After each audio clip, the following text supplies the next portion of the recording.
Okay, guys, there's free spaces here at the front. There's 2 rows, 3 rows, 3 rows there, free. So I just tell you an interesting story. So any one of you here is a speaker, has ever spoken on a stage or something? Guys, anyone? Raise your hand. Someone? Some people? Okay. So it's super important that you get good titles to your talks, because that's what's going to be in the program, and that's why people are going to go like, oh, interesting talk, shitty talk. I was just reviewing the title of this talk, and it was like, this is what I have here. Digitalizing travel and tourism. I was like, seriously?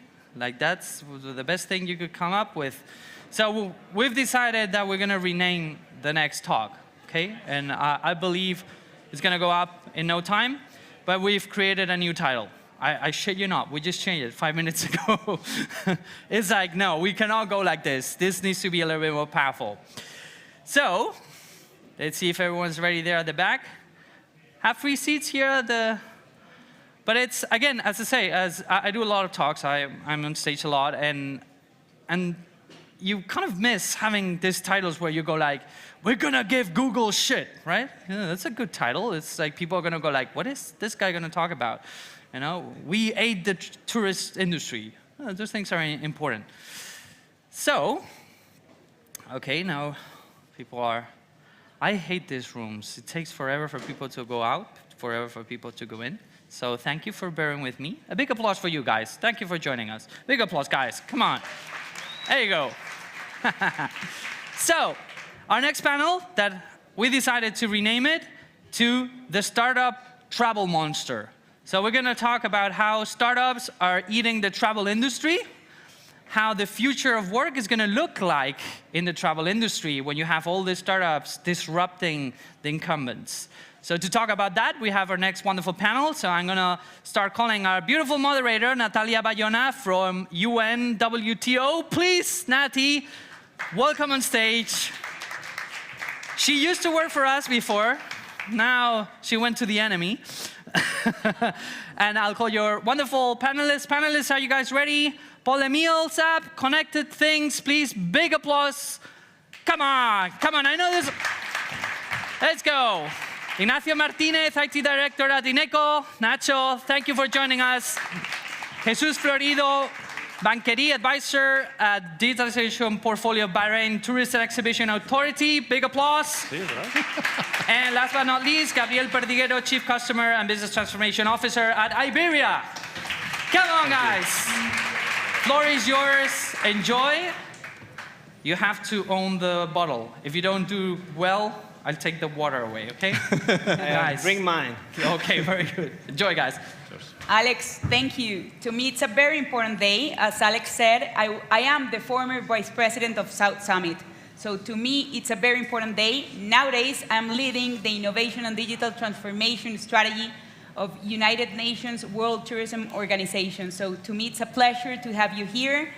Those are my friends from South Summit. You are our friends in South Summit. So basically, inside UNWTO, what we do is ecosystem development. We have to join the dots, to join the governments, the startups, the academia, the investors, and of course, the institutions that are fostering the innovation ecosystem regarding tourism. So I would like to open the floor with the first question about what is the liaison or the connection between tourism and technology?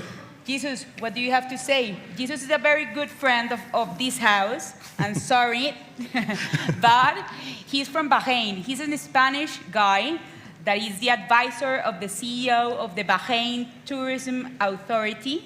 So basically, he's very important because he's seeking about investments everywhere. And to me, it's very important to have you here in Spain for the first time in South Summit. So to you, what's the connection between technology and tourism?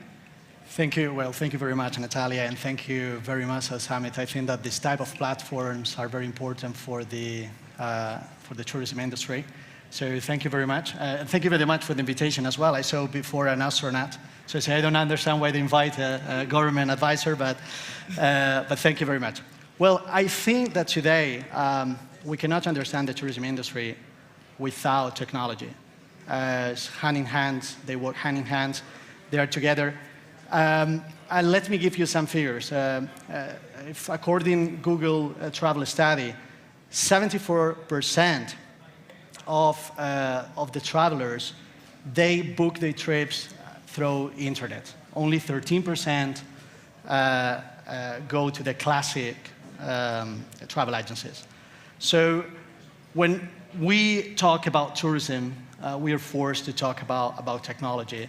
All of us, we have today a smartphone. Everything is in a click.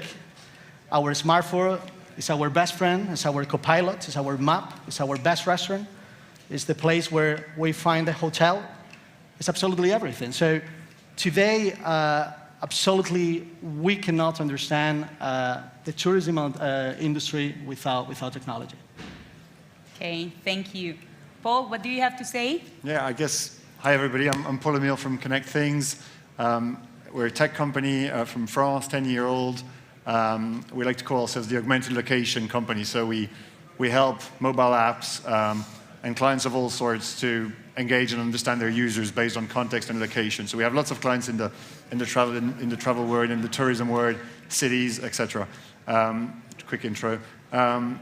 I guess simple question, simple show of hands. Who has bought a travel guide in the last year? A book, a travel guide book. 3 hands. So that's the answer. I mean, smartphones, Jesus has mentioned them. I mean, mobile phones, they do everything for us. They're companions of everything we do, and they're companions of our travels as well, and our visits everywhere. So in a nutshell, for me, mobile phones, they really help do 2 things in the tourist context. One, they help us they help drive great visit sort of tourist experiences, whether through discovery, through navigation, through cultural tips and recommendations, through language translation nowadays. You can sort of translate instantly whatever you see through an app. So that's big one. And then big 2, they help us document, record, share. So everything we do in a touristic context, every visit we do, we now cherish it forever. We share it, we inspire others through all the tools that the mobile phones provide. So without getting into drones and all the other technology that kind of can help or drive tourism experiences, mobile phones, they're just everywhere. They do everything for us. So that's amazing. Gabriel, Iberia is one of the top airlines here in Europe, and of course you have Hangar 51, that is a top accelerator. So how do you connect technology with airlines, with tourism? How do you do? Yeah, thank you, Natalia. Thank you, Summit, for the invitation. So it's quite similar to what my colleagues have said. I remember when I was a kid flying to London to go to the Madrid city center, sit in a chair, and wait for someone to give me my ticket. Okay, and I was there 30 years ago. Then, after some years, we created the webs. And then suddenly, all of us, we could get the tickets from home. In our case, technology plays a key role, but we are having 50-50. So we still have 50% of our customers that goes through the traditional agency or corporate agreements. Okay, and in that sense, I think this is where the disruption is going to come, because at this stage we have two-speed tourism, or two-speed kind of customers. Some of them more traditional, and some of them much more digital, always connected. They want their experiences in a digital way, and we are working with the startups in Hangar 51 in order to deliver those digital experiences to the mobile.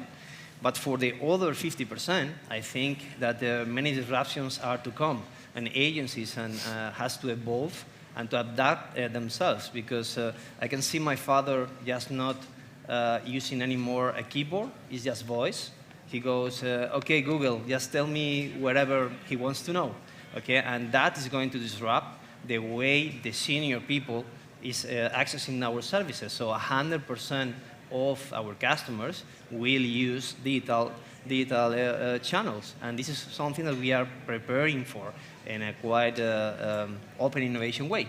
And with this 151, incorporating startups in order to provide voice services, chatbots, and additional experiences on top of the customer journey in an agile way, because we cannot deliver everything as Iberia, and we are relying on startups.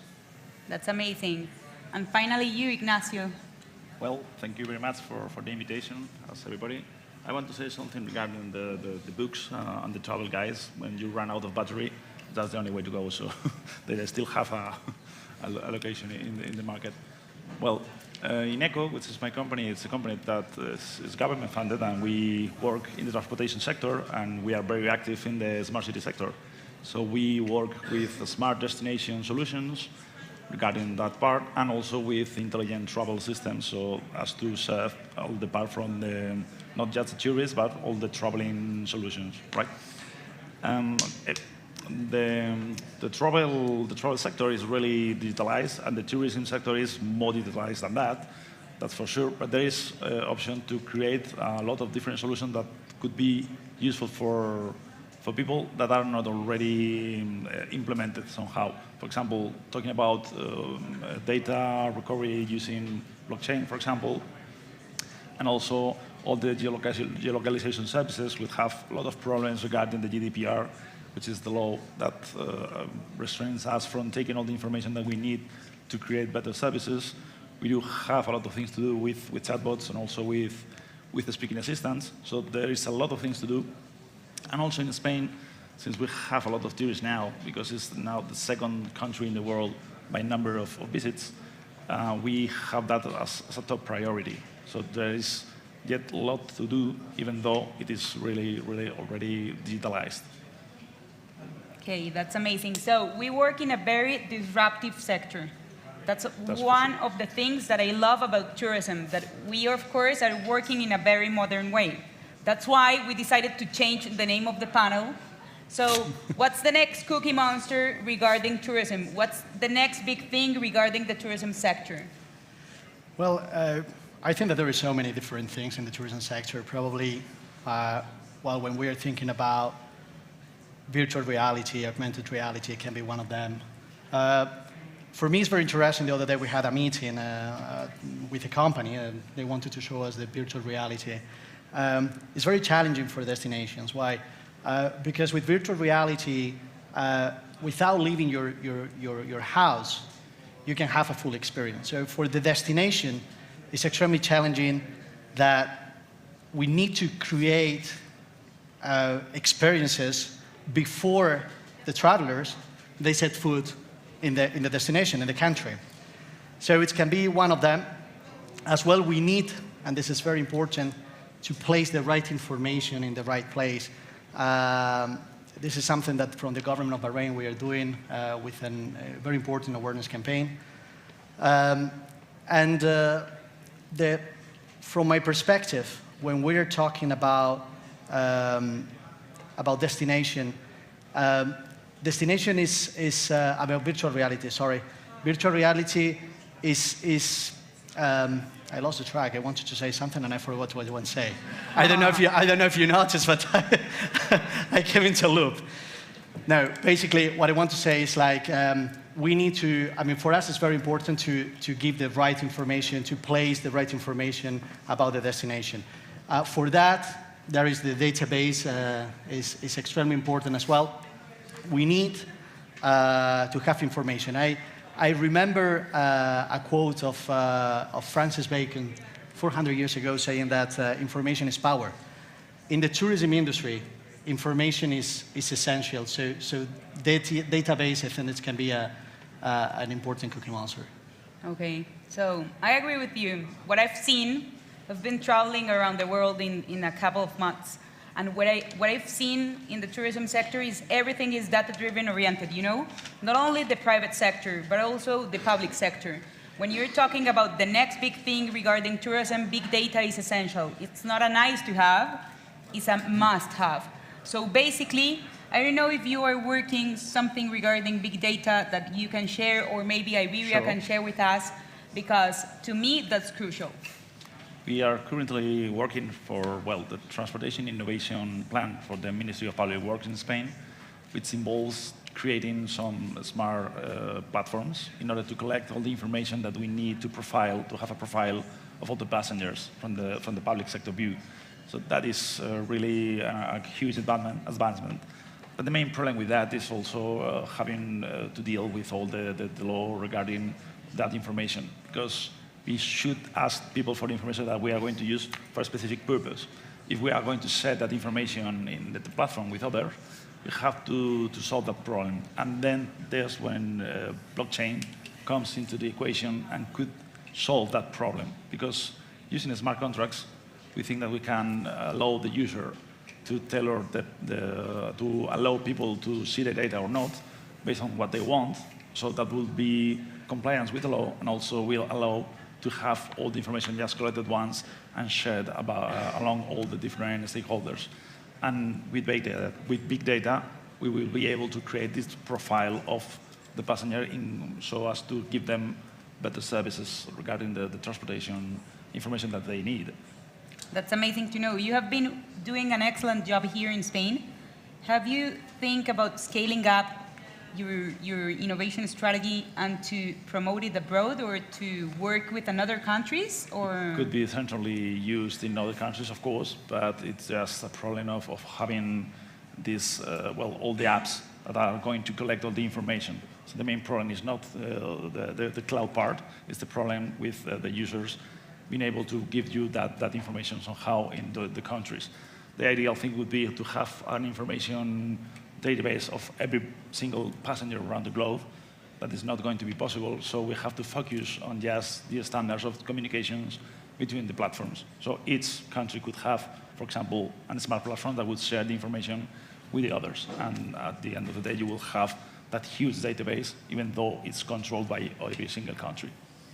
That's amazing. So another question for you, because I love big data. Yeah, right. So, Basically, one challenge regarding that smart platform that you've had in the past and for the near future, what's your challenge regarding big data? For the platform? Well, yeah. There is no specific technological problem with that. The main problem is to have the users give you the information willingly and anonymously. That's the main idea. And then to try to mix and match all the information from the different sources, because you will have information from the railway travels, for example, from the airplane travels, and since it is anonymous information, you have to cross that reference and to see if this user is the same as this one. Even though you don't know which user is, you have to see that it's the same very user. So that's a difficult thing to do. That's a challenge. Yeah, to increase the quality of data. And you? Yeah, 3 topics, because you missed my presentation yesterday on big data. I just realized that. So I will go very quickly on that because it's fundamental for our business. The VR thing, we are doing things there and it's working very good. Yep. And the disruption in tourism. So in terms of big data, we do many things. So aircraft generates a lot of data. Every second they fly, they generates a ton of data, and we are doing many things. But I think it's even more relevant for us, the customer area, because we don't have customers. We are not lucky in that sense. So Amazon, everything starts with a customer. Just create an account and start buying things. Our customers do not exist, apart from the frequent flyers, but that there are a small group. So we have bookings, you know? We have in our database, we have bookings. And we have to figure out, we have to put all our bookings together and figure out if this booking is the same customer, more or less what you said, as this one. And to recreate a virtual view of a customer. Okay? And this is how we make it in Iberia, because our industry model do not allow us to start with a customer. We start with tickets, and big data allow us to do that. In terms of VR, I think VR for us is an opportunity because I don't know what's your view, but there are many people in the aircrafts, and lately more even, okay? So virtual reality, we have done some tests with one startup that it came into our reservation program, which is called In-Flight VR. And the experience of putting just virtual reality and you just sit down in this seat that, to be honest, I realize that are not big for a 10 hours flight, and you feel that you are alone in the seat. And this is improving our customer experience a lot. So they can see a movie, they can do 360 that they are, you know, swimming in somewhere. So that's one thing that we are trying, and it's working very, very good in the customer journey. And finally, if I can, for me, the disruption for Iberia, because I have to as well see from the Iberia lens, it will come from the old question of prescribe or being prescribed, okay? So I'm prescribing my customers to go to this hotel, or is this hotel prescribing my customers to fly with me? Okay, that's the question. If you go to Google and you just Google Airbnb, you will find out that Airbnb is creating experiences, okay? And it's not anymore go to where, it's go to that place and do what the locals are doing, okay? And this is what you, and probably me, we are going to do in the future, okay? And they have a small icon in Airbnb that says flights. That's terrifying for me, okay? That means that they will be prescribing my customers which company they have to fly, okay? What we have to do in that, what you say, you are fucked? No, sorry, because I cannot say. What I have to do is to create the relationship with the brand, okay? We have to create that relationship with the brand, with the customers, with our customers, to put the added value so they feel, okay, it's not the same to go to the Grand Canyon with X company or going with Iberia. I prefer to go with Iberia because they take care of me. They know me, and they treat me as I deserve. Okay, and they treat me exactly as I want. So that's the battle that we are currently having, at least in our industry, and this is where we are working very hard. Thank you. Paul, do you agree, disagree? What's Yeah, happening in France? I think lots of the answers on the what's next started with the technology.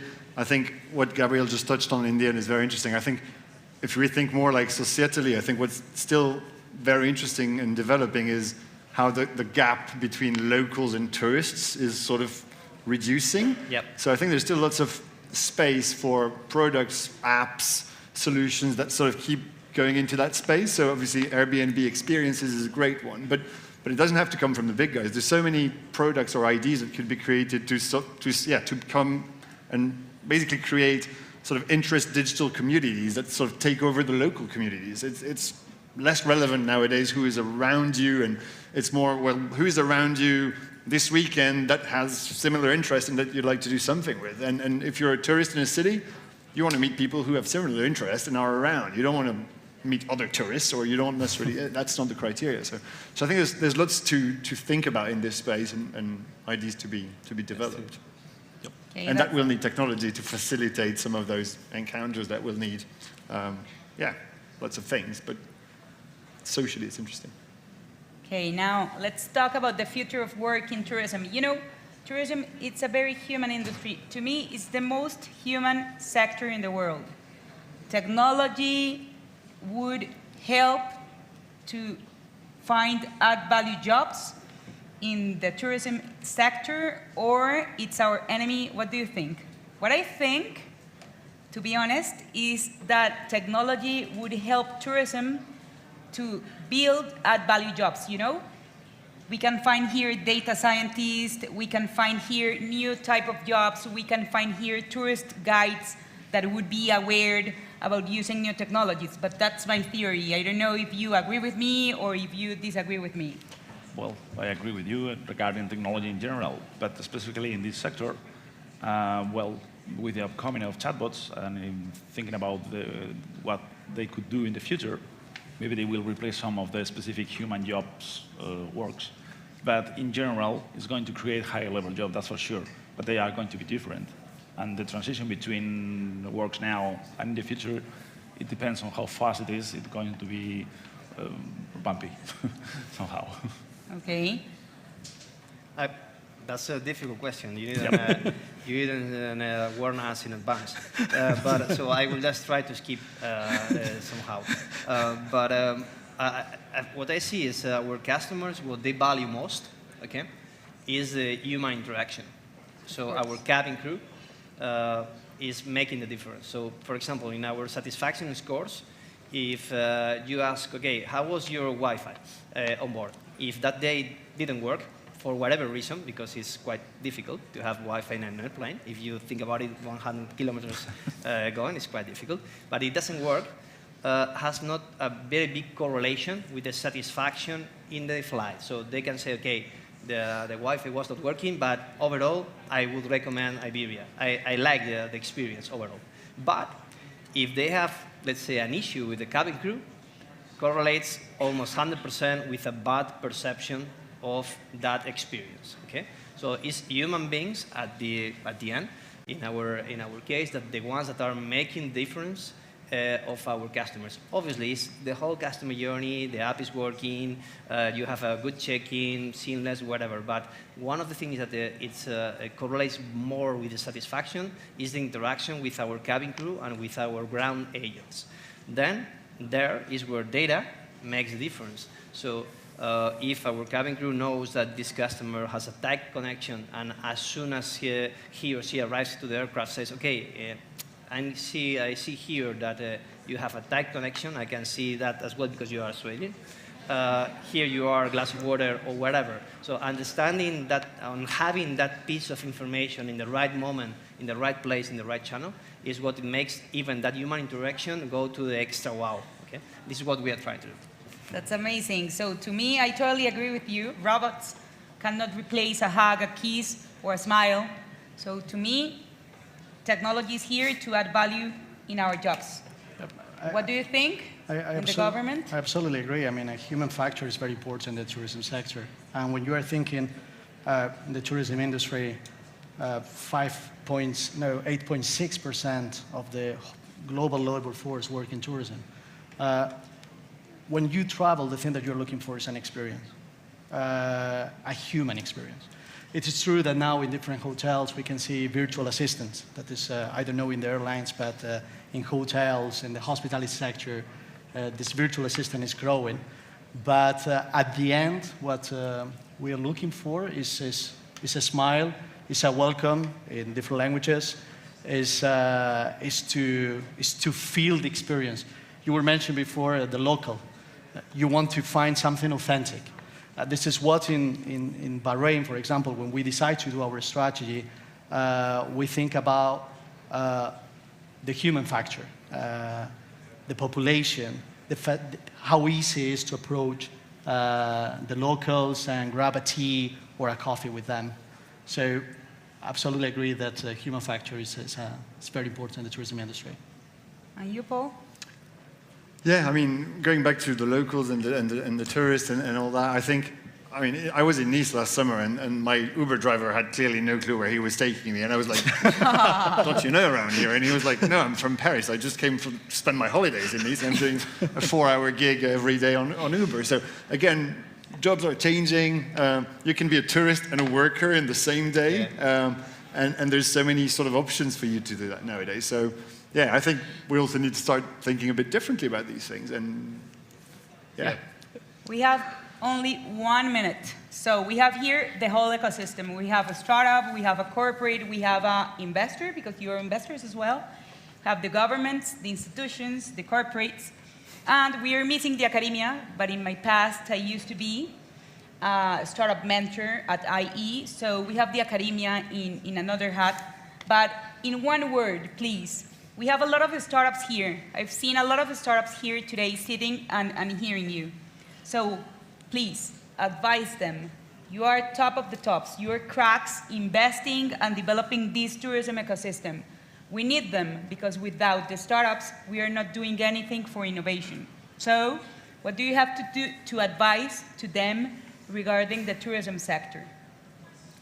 Well, I think that there is a lot to do, as I said before. Even though it is really digitalized, there is a gap because we don't have the Uber app that does everything. So there is a place for a lot of different applications. I think that trying to use the new technologies like blockchain, augmented realities, and based everything on profiling the customers and giving a good experience could do the trick.